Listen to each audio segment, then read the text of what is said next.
جب 1945 میں امریکہ نے جاپان پہ ایٹم بم گرائے تو طاقت کے معنی بدل گئے۔ امریکہ کے 2 بم گرے اور جاپان کے 2 شہر جل کر خاکستر ہو گئے۔ لاکھوں لوگ اور املاک چند لمحوں میں راکھ بن گئے اور لاکھوں لوگ کافی عرصے تک سسک کے جیتے اور مرتے رہے۔ انسانیت نے پہلی دفعہ ایسی خوفناک تباہی کا نظارہ کیا، اور یہ نظارہ اتنا خوفناک اور ہولناک تھا کہ اس سے پہلے دنیا نے یکدم اتنی تباہی دیکھی نہیں تھی۔ اگر آپ کو دوسری جنگ عظیم میں روایتی ہتھیاروں سے بھی بڑھ کر تباہی یاد ہے، لیکن جس تیزی سے اس بم نے تباہی مچائی وہ بہت زیادہ تھی۔ جبکہ ہلاکو خان نے بغداد پر حملہ کیا تو اس نے بھی پورے کے پورے شہر کو تہہ و تیغ کر دیا۔ بغداد خوبصورت مساجد، تعلیم اور تربیت گاہیں، بڑی بڑی لائبریریز، پرشکو محلات، باغات، بازار اور ان سب پہ مشتمل تھا۔ ہلاکو خان نے سب کچھ جلا کر رکھ دیا، اور بغداد میں ہلاکو خان نے جو مینجنیکس یعنی کیٹاپلٹس سے بارود پھینکا تھا، ایسے ہتھیاروں سے بغداد کے باسی واقف تھے۔ بالکل ویسے ہی جیسے جاپنیز پر امریکہ نے ایٹم بم گرایا تھا۔ کہا جاتا ہے بغداد میں جو قتل عام کیا گیا، اسے بغداد کی گلیاں خون سے بھر گئیں۔ کوئی کہتا ہے 2 لاکھ مارے گئے، کوئی مورخ لکھتا ہے 10 لاکھ لوگوں کو گاجر مولی کی طرح کاٹ ڈالا، کتب خانے محلوں کو آگ لگا دی گئی۔ حد تو یہ تھی کہ چند دن بعد لاشوں سے ایسی بدبو پیدا ہوئی کہ شہر کو برباد کرنے والے ہلاکو خان کے لیے خود وہاں رہنا قابل برداشت نہیں رہا، اور اس نے شہر سے دور جا کر اپنا خیمہ لگوا دیا تاکہ اس کو انسانی لاشوں کی بو سے بچا سکے۔ لیکن امریکن صدر ٹرومن نے جب ہیروشیما اور ناگاساکی پہ بمباری کی اور لاکھوں انسان جل کر راکھ ہو رہے تھے تو وہ اپنے وائٹ ہاؤس کے دفتر میں آرام سے بیٹھا ہوا تھا اور بعد میں تباہی کی ویڈیوز دیکھ رہا تھا۔ لیکن امریکہ کا جنگی جنون ختم نہیں ہوا۔ ہم نے دیکھا کہ اس کے بعد امریکہ کی نہ ختم ہونے والی جنگوں کا ایک سلسلہ شروع ہو گیا۔ امریکہ کے جاپان پہ ایٹمی حملے کے بعد دنیا بھر میں ایٹمی ہتھیاروں کی دوڑ شروع ہو گئی، اور پھر بیلنس آف پاور کے ساتھ ساتھ بیلنس آف ٹیرر اور نیوکلیئر ڈیٹرنس جیسی نئی ٹرمز بین الاقوامی تعلقات کے سامنے آئیں۔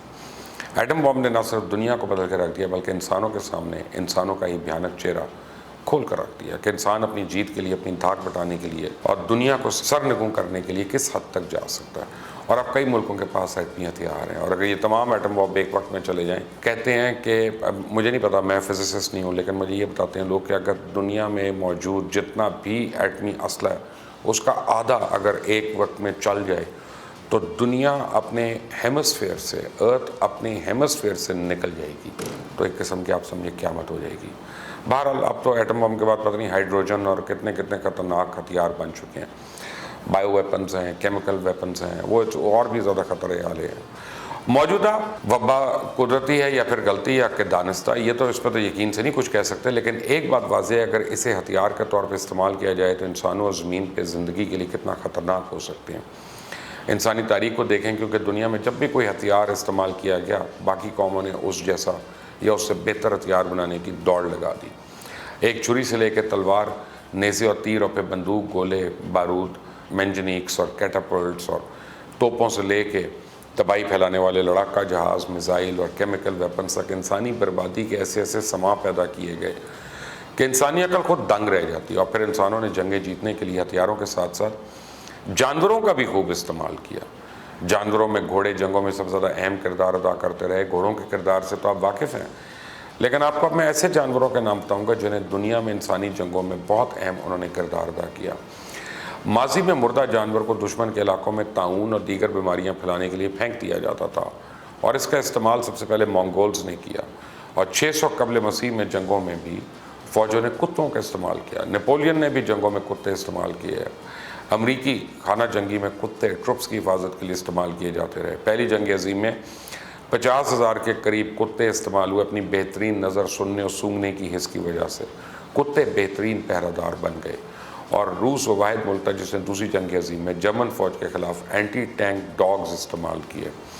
روسی فوج نے کتے تیار کیے تھے جنہیں بارود باندھ کے جرمن ٹینکس کے نیچے گھسنے کے لیے بھیجا جاتا تھا تاکہ دھماکہ اور ٹینک پھٹ جائے، اور یہ کتے زیادہ تر جرمن شیپرڈ نسل کے ہی تھے۔ اگر یہ تجربہ زیادہ کامیاب نہیں رہا، کیونکہ کتے اکثر ٹینکوں کے نیچے جانے سے پہلے بھاگ جاتے تھے، اور اکثر ان کتوں کو جب وہ ٹینک کے قریب ہوتے تھے رشین فوجی مار دیتے تھے تاکہ وہ ٹینک کے نیچے جائیں اور وہ بم نہ پھٹ جائے۔ تو دعویٰ کیا جاتا ہے کہ ان کتوں کے ذریعے 30 کے قریب ٹینکس تباہ کیے گئے اور سینکڑوں کتے کام آئے۔ آج بھی جنگوں میں کتوں کا استعمال کیا جاتا ہے، لیکن ان کا کام بارود یا بم کی بو سونگھنا ہوتا ہے۔ امریکہ نے افغانستان اور عراق میں جنگ میں ان کا بڑا استعمال کیا۔ قدیم زمانے میں ہاتھی کو جنگوں میں استعمال کیا جاتا رہا۔ کہا جاتا ہے قبل مسیح میں اٹلی کے خلاف ہینیبال نے لڑائی میں افریقی ہاتھیوں کا استعمال کیا جن پہ سوار ہو کے اسی کی فوج نے ایلپس کو کراس کیا.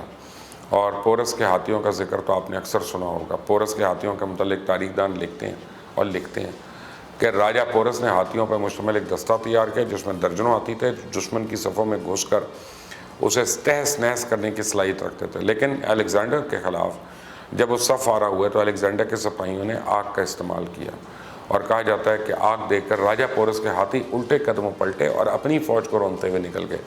اس کی وجہ سے اسکندر اعظم کو عظیم الشان فتح ہوئی. ہینیبال نے بھی 190 قبل مسیح میں کنگ یومینس کے خلاف ایک ایسی حیران کن فتح حاصل کی کہ سن کر آپ کو بھی حیرانی ہوگی کہ اگر ہینیبال کی فوج حالانکہ بہت چھوٹی تھی اور بادشاہ کا مقابلہ نہیں کر سکتی تھی، اس نے ایک انوکھی اسٹریٹجی اپنائی. اس نے کیا کیا کہ اپنی فوج سے سانپ اکٹھے کروائے، انہیں مٹی کے بدنے برتنوں میں ڈال کر بحری جنگ کے دوران اپنے دشمن پر سینکڑوں کی تعداد میں سانپوں سے بڑے برتن پھینکے. فوج میں بڑے پیمانے پہ کھلبلی مچ گئی، کئی پانی میں کود گئے اور اسی طرح سنیک بامز استعمال کر کے ہینیبال نے فتح حاصل کی. بات چوہوں کی اور تو آپ چوہوں کا بطور ہتھیار استعمال ہالی ووڈ کی فلم وانٹیڈ میں آپ نے دیکھا ہوگا، جس میں ایک شخص چوہوں کو بڑی تعداد میں اکٹھا کرتا ہے، ان پر ٹائم بام لگا کے چوہوں کا پورا ٹرک ایک بلڈنگ میں چھوڑ دیتا ہے اور پوری بلڈنگ میں وہ پھیل جاتے ہیں، جگہ جگہ دھماکے ہوئے. لیکن پہلی جنگ عظیم میں زندہ کی بجائے مردہ چوہوں کا استعمال کیا گیا. برطانیہ کے اسپیشل ایجنٹس جنہیں اسپیشل آپریشنز ایگزیکٹوز کہا جاتا ہے، انہوں نے ایک طریقہ نکالا کہ بڑی تعداد میں چوہوں کو پکڑ کے ان کو مار کے ان کی کھال میں بارود بھر دیا گیا. مقصد تھا ان چوہوں کو دشمن کے بوائلرز کے سامنے پڑے کوئلے پہ پھینک دیا جائے اور جیسے ہی بوائلرز کے لیے کوئلہ نکالا جاتا تھا دھماکہ ہوتا تھا. لیکن یہ آپریشن کو ویسی کامیابی نہ ملی اور جرمن فوجیوں نے چوہوں کی بڑی کھیپ کو انٹرسیپٹ کر لیا. انہیں پتہ چل گیا اس میں بارود ہے، لیکن آپریشن اس طرح کامیاب ہوا کہ ایک خوف پھیل گیا اور بڑے پیمانے پہ ایکسکلوسیو ریٹس کا شکار شروع ہو گیا جو سمجھتے تھے دشمن نے بڑے پیمانے پہ پھیلائے ہوئے ہیں.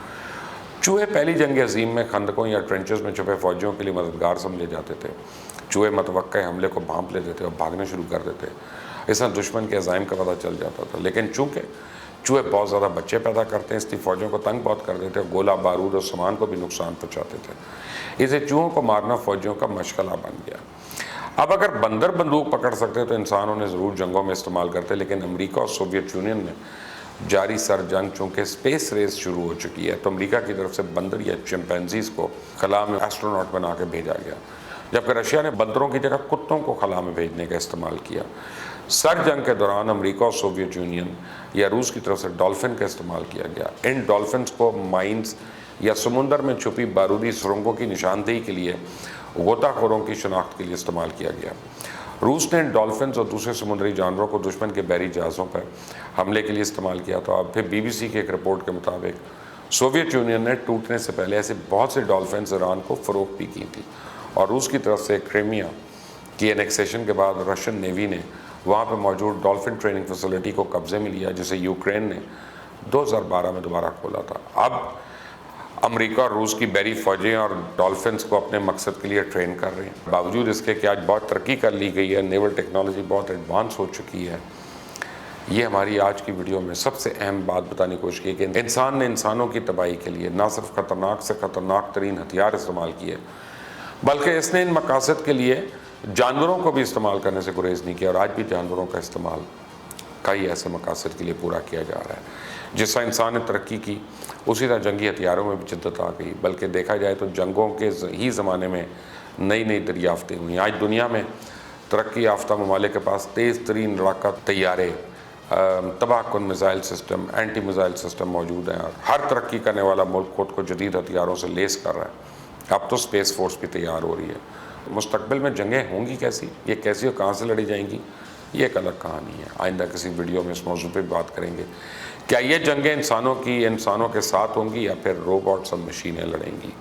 Time will tell. اللہ حافظ.